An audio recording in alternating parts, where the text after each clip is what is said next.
हरिद्वार के योग ग्राम में योग दिवस पर योग गुरु बाबा रामदेव का बड़ा कार्यक्रम, सैकड़ों लोगों के साथ किया योग। योग से पहले वेद, उपनिषद, दर्शन का पाठ किया गया। हरिद्वार में योग दिवस से एक दिन पहले दिखा शानदार नजारा। गंगा तट पर योग करते नजर आए सैकड़ों साधु संत। अमेरिका के न्यूयॉर्क में भारतीय वाणिज्य दूतावास ने टाइम्स स्क्वायर अलायंस के साथ अंतर्राष्ट्रीय योग दिवस समारोह का आयोजन किया। दिन भर चलने वाले कार्यक्रम में 3000 से ज्यादा लोगों ने हिस्सा लिया। रूस के मॉस्को स्थित भारतीय दूतावास में मनाया गया 7वां अंतर्राष्ट्रीय योग दिवस। दूतावास के अधिकारियों समेत तमाम लोगों ने लिया हिस्सा। केन्या में भी योग दिवस के मौके पर योग करते दिखे लोग। भारतीय वाणिज्य दूतावास समेत स्थानीय लोगों ने किया योग। न्यूजीलैंड के भारत में भी योग दिवस का आयोजन, पूरे उत्साह के साथ शामिल हुए देशी विदेशी लोग। योग दिवस से पहले सीएम अरविंद केजरीवाल का बड़ा ऐलान, ग्रुप बनाकर योग सीखना चाहें तो दिल्ली सरकार मुफ्त में योगा इंस्ट्रक्टर देगी। मेडिटेशन और योग विज्ञान में 1 साल का मुफ्त डिप्लोमा कोर्स शुरू किया। योग दिवस 2021 को यादगार बनाने के लिए भारतीय डाक विशेष टिकट कैंसिलेशन मुहर जारी रहेगा। 810 प्रधान डाकघरों से होगा जारी। ओडिशा की पुरी में अंतर्राष्ट्रीय योग दिवस पर दिखी रेत कलाकार मानस साहू की कला। रेत से योग की मुद्राएं बनाकर दिया प्रतिदिन योग करने का संदेश। अयोध्या में चौबुज्जी मंदिर के महंत ब्रिज मोहन दास ने महंत देवेंद्र प्रसाद पर लगाया गलत तरीके से जमीन बेचने का आरोप। कहा, ट्रस्ट ने जो जमीन दीप नारायण से खरीदी वो उनकी जमीन है और वो सिकमी किश्तदार है। अयोध्या में राम मंदिर जमीन सौदा पर विवाद जारी। जमीन के मालिक दशरथ महल बड़ा स्थान के महंत देवेंद्र प्रसाद आचार्य का बयान। कहा, जमीन के लिए 20 लाख रुपए मिले। निर्वाणी अखाड़ा के महंत धर्मदास का ट्रस्ट पर भ्रष्टाचार का आरोप। बोले, ट्रस्ट में शामिल एक भी व्यक्ति धार्मिक नहीं है, यहां प्रॉपर्टी डीलिंग चल रही है। यूपी के डिप्टी सीएम केशव प्रसाद मौर्य ने अखिलेश यादव पर साधा निशाना। कहा, जिसके परिवार के लोगों ने राम भक्तों पर गोलियां चलवाई उसे इस पर बोलने का कोई हक नहीं है।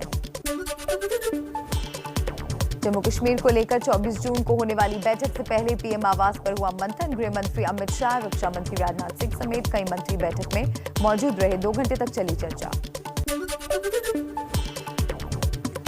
प्रधानमंत्री के साथ बैठक को लेकर जम्मू कश्मीर की राजनीतिक दलों के बीच मंथन जारी। आज सज्जाद लोन की पीपल्स कॉन्फ्रेंस, अल्ताफ बुखारी की पार्टी और नेशनल कॉन्फ्रेंस की होगी बैठक। पीएम मोदी की बैठक में पीडीपी की अध्यक्ष महबूबा मुफ्ती का शामिल नहीं होने का फैसला। महबूबा चाहती हैं कि फारूक अब्दुल्ला शामिल हो। बुधवार को गुपकार अलायंस की बैठक में होगा आखिरी फैसला। पीएम मोदी के साथ 24 जुलाई की बैठक से पहले विवाद। 35 पार्टी का आरोप, केंद्र कश्मीर की राजनीतिक पार्टियों को खुश करने में लगी है। जम्मू के राजनीतिक दलों को नजरअंदाज किया जा रहा है। यूपी चुनाव से पहले राज्य के श्रम मंत्री स्वामी प्रसाद मौर्य का बड़ा बयान। कहा, 2022 में चुनाव जीतेंगे लेकिन मुख्यमंत्री केंद्रीय नेतृत्व तय करेगा। बीजेपी महासचिव संगठन बीएल संतोष का आज से 2 दिन का लखनऊ दौरा। बीजेपी के पदाधिकारियों और सरकार के मंत्रियों के साथ चुनाव की तैयारियों पर करेंगे मंथन। पंजाब कांग्रेस में जारी है अंदरूनी कलह। आज दोपहर दिल्ली पहुंचेंगे कैप्टन अमरिंदर सिंह। कल दोबारा झगड़ा सुलझाने वाली कमेटी के सामने हाजिर होना है। दिल्ली के सीएम अरविंद केजरीवाल विधानसभा चुनाव की तैयारियों का जायजा लेने आज पंजाब जाएंगे। अमृतसर के स्वर्ण मंदिर में मत्था टेकेंगे। पंजाब के पूर्व आईपीएस के आम आदमी पार्टी में शामिल होने की संभावना। सर्जरी के बाद पहली बार दिल्ली के दौरे पर एनसीपी प्रमुख शरद पवार। सूत्रों के मुताबिक केरल एनसीपी के नेताओं से मुलाकात करेंगे पवार। कई राजनीतिक मुलाकातों की भी संभावना।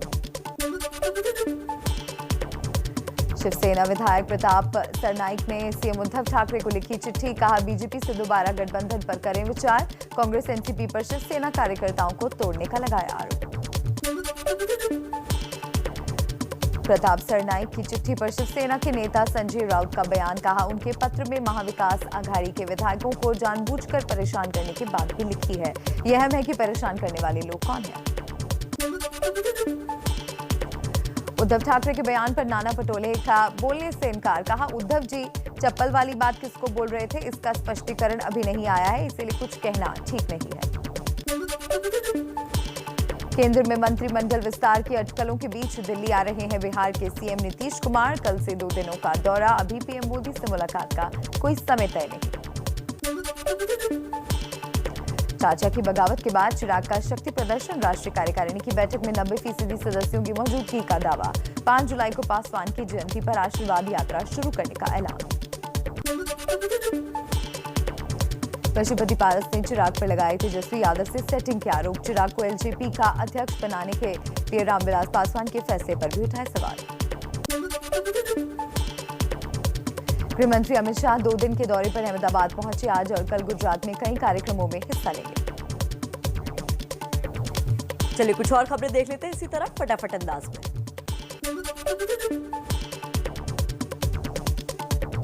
पूरे देश में आज केंद्र सरकार की तरफ से फ्री लगाई जाएगी कोरोना वैक्सीन। केंद्र वैक्सीन उत्पादन का 75% हिस्सा खरीदकर राज्यों को मुफ्त देगी। 25% वैक्सीन प्राइवेट अस्पताल ले सकते हैं। मध्य प्रदेश में आज से शुरू हो रहा है महा टीकाकरण अभियान। शिवराज सरकार का एक दिन में 10 लाख लोगों को टीका लगाने का लक्ष्य। ओडिशा और असम में भी टीके का आज से महा अभियान। रोज 3 लाख लोगों को टीका लगाने का लक्ष्य। मुंबई में आज से 18 से 29 साल के लोगों को नहीं लगेगा कोरोना का टीका। 30 साल से ऊपर के लोगों का टीकाकरण जारी रहेगा। भीड़ से बचने के लिए यह फैसला लिया गया। दिल्ली में आज से 50% क्षमता के साथ खुलेंगे बार। पब्लिक पार्क और गार्डन को भी खोलने की इजाजत। Swimming pool, stadium, theatre, multiplex अभी बंद रहेंगे। यूपी में आज से नाइट कर्फ्यू में 2 घंटे की ढील बढ़ी। अब सुबह 7 बजे से रात 9 बजे तक खुल सकेंगे बाजार, मॉल और रेस्टोरेंट। उत्तराखंड में कोरोना कर्फ्यू 29 जून तक बढ़ाया गया। दुकानें हफ्ते में 5 दिन सुबह 8 से शाम 5 बजे तक खुलेंगी। होटल, रेस्टोरेंट 50% क्षमता के साथ खोलने की इजाजत। कोरोना से जान गंवाने वालों के परिजनों को 4 लाख रुपए मुआवजा देने की मांग पर आज फिर सुप्रीम कोर्ट सुनवाई करेगा। केंद्र सरकार ने कल हलफनामा दाखिल कर मुआवजा देने में असमर्थता व्यक्त की थी। केंद्र सरकार के हलफनामे पर कांग्रेस का निशाना। कहा, सेंट्रल विस्टा प्रोजेक्ट के लिए पैसा है, महामारी में मारे गए लोगों के लिए नहीं। दिल्ली में ब्लैक फंगस से नकली इंजेक्शन बेचने वाले गिरोह का भंडाफोड़। करीब 3300 इंजेक्शन बरामद। 2 डॉक्टर समेत 10 लोग गिरफ्तार किए गए। कोटकपुरा पुलिस फायरिंग कांड में कल एसआईटी के सामने पेश होंगे पंजाब के पूर्व CM Prakash Singh Badal. MLA flat में बादल से होगी पूछताछ। यूपी में जनसंख्या नियंत्रण के उपायों पर मंथन शुरू। विधि आयोग तैयार कर रहा है मसौदा। 2 से ज्यादा बच्चे वाले माता पिता की सब्सिडी बंद करने और सरकारी योजनाओं में कटौती का प्रस्ताव। योगी सरकार के जनसंख्या नियंत्रण के प्रस्ताव को भारतीय अखाड़ा परिषद का समर्थन। अध्यक्ष नरेंद्र गिरी ने कहा, साधु संत पहले से ही इसकी मांग करते रहे हैं। किसान नेता राकेश टिकैत की सरकार को चेतावनी। ट्विटर पर लिखा, सरकार मानने वाली नहीं है, जमीन बचाने के लिए आंदोलन तेज करना होगा। गाजियाबाद में बुजुर्ग पिटाई केस में आरोपी समाजवादी पार्टी के नेता उमेद पहलवान को कोर्ट ने 14 दिन के लिए जेल भेजा। उमेद पर मामले को सांप्रदायिक रंग देने का आरोप है। गाजियाबाद पुलिस की जांच में साजिश में शामिल उमेद के दोस्त का नाम सामने आया। पुलिस जल्द करेगी पूछताछ। वाराणसी अंतर्राष्ट्रीय हवाई अड्डे पर 22 लाख रुपए का सोना पकड़ा गया। शारजाह से लौटे बिहार के एक शख्स ने कस्टम विभाग ने जांच के दौरान 465 ग्राम सोना जब्त किया। कोर्ट ने आरोपी को जेल भेजा। एमपी के टीकमगढ़ में जमीन विवाद को लेकर 2 गुटों में झड़प। जमकर चले पत्थर और लाठी, मारपीट का वीडियो वायरल हुआ। राजस्थान के अलवर में जमीन विवाद में 2 गुटों में खूनी जंग। बच्चे, महिलाओं और बुजुर्ग समेत 2 दर्जन से ज्यादा लोग घायल।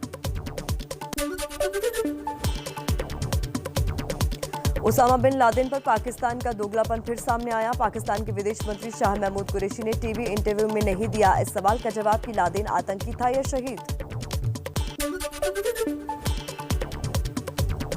बाढ़ और बारिश से उत्तराखंड, यूपी, बिहार और झारखंड का बुरा हाल। बिहार में गंडक और कमला ने मचाई तबाही तो यूपी में गंगा का जलस्तर बढ़ा। उत्तराखंड के बनबासा में शारदा बैराज से छोड़ा गया 1.5 लाख क्यूसेक पानी। बाढ़ का रेड अलर्ट जारी। यूपी के पीलीभीत में शारदा नदी में आई बाढ़ से तबाही। कई गांवों में पानी घुसा। शारदा नदी के बहाव में फंसे 9 लोगों को रेस्क्यू किया गया। यूपी के सुल्तानपुर में मझई नदी पर बना शाही पुल टूटा। लाखों की आबादी के लिए आने जाने का रास्ता बंद हुआ। बिहार के गोपालगंज में गंडक नदी ने तबाही मचाई। सैकड़ों गांव में घुसा बाढ़ का पानी। सरकार से मदद की गुहार लगा रहे लोग। पूर्वी चंपारण के सुगौली में गंडक नदी के बाढ़ का तांडव। थाना परिसर में भरा पानी। पुलिस वालों ने प्राइवेट स्कूल में ली शरण, वहीं चल रहा है थाना।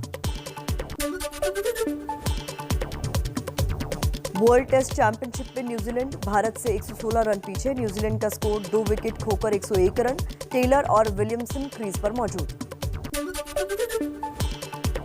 भारतीय गेंदबाजों का प्रदर्शन तीसरे दिन रहा फीका। 49 ओवर में लिए सिर्फ 2 विकेट। अश्विन और ईशांत को मिली सफलता। तीसरे दिन पहली पारी में टीम इंडिया 217 रन पर ऑल आउट। सबसे ज्यादा 49 रन रहाणे और 44 रन विराट ने बनाए।